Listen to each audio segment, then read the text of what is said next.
আমার জীবনে সব থেকে সাপোর্ট ছিলেন আমার নানু নানা। আমি যখন কলেজে পড়ে আমি আসলে এই ঋণীটা আমার সারা জীবন থাকবে। আমি হাজার কোটি টাকা দিলেও কি এই ঋণটা শোধ করতে পারবো না। আমি যখন ইন্টারে পড়া অবস্থায় আমার বাবা মা যখন বেতন আর দিতে পারে না, ওনাদের কষ্টের টাকা, তিতুল বিক্রি করে জমানো টাকা, আমার হোস্টেলের বেতন, আমার কলেজের বেতন ওনারা দিয়ে দেন। আমি এই ভিডিও মাধ্যমে আমার নানু আমার নানাকে ধন্যবাদ জানাই। আমার পাশে আমার নানু আমার নানা। আজকে আপনাদের সাথে একটা গল্প শেয়ার করব। হ্যাঁ, আমার নানু দেখেন কত বয়স হয়ে গেছে, আর আমার নানা অনেক বয়স হয়ে গেছে দুজন। তো আপনাদের সাথে ছোট্ট একটা গল্প শেয়ার করব।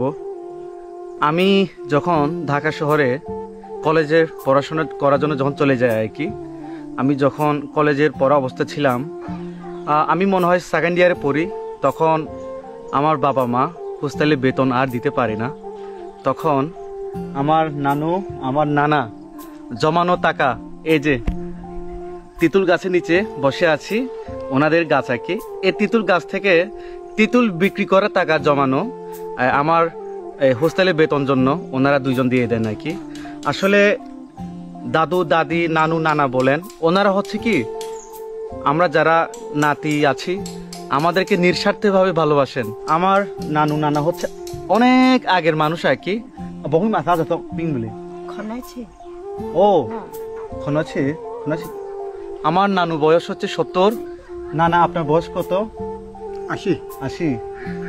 নানু হচ্ছে 70 বছর, নানা 80 বছর। আমার মারা যখন ছোট ছিলেন আমার নানু নানারা এত বেশি গরিব ছিলেন, ওনারা মানে না খেয়ে থাকতো। বঙ্গির ইয়া কহা থমক না দে ফ্রুংতি মানে আমার মা যখন ছোট ছিলেন মানে ওনারা না খেয়ে কত বছর এরকম পার করছে। মানে গরিব তো ভাই, অনেক গরিব ছিল ওনারা। মানে ঘর বাড়ি জায়গা জমি টাকা পয়সা কোনো কিছু ছিলেন না। ওনারা মানে শুধু এই যে জুমে আলু এক ধরনের আছে না, লম্বা আলু,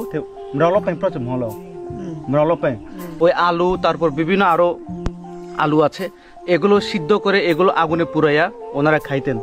তো দেখেন জীবনে ওনারা কত কষ্ট করছে আমার মার জন্য। আমার নানা কোমর ভাঙা, আমার মা যখন ছোট তখন থেকে ভাঙা।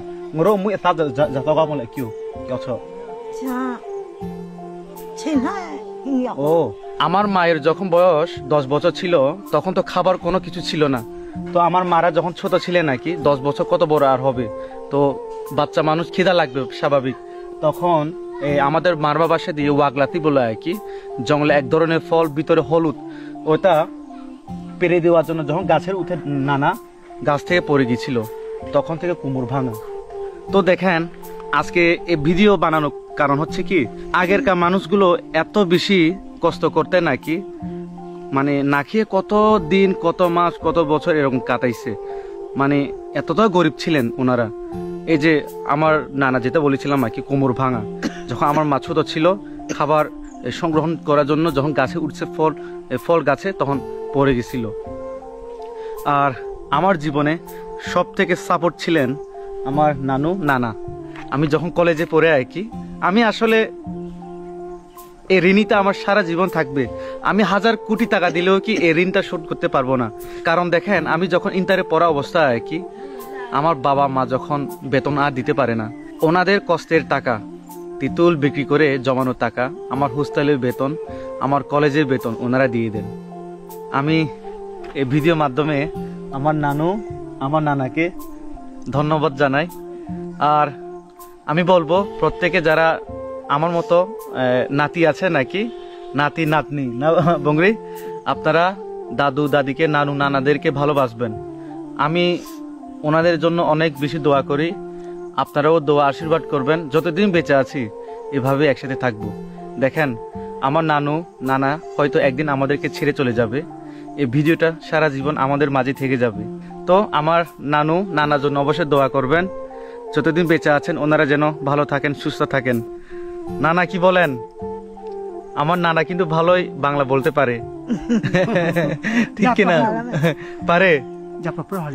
হ্যাঁ যাবো প্রহলে। না না, আপনাদের গ্রামের নাম কি? পাড়া নাম কি? পাড়ার নাম কি? কাইদং পাড়া।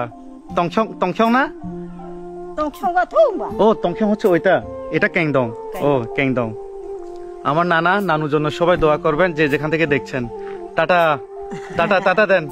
Tata tata. ওকে।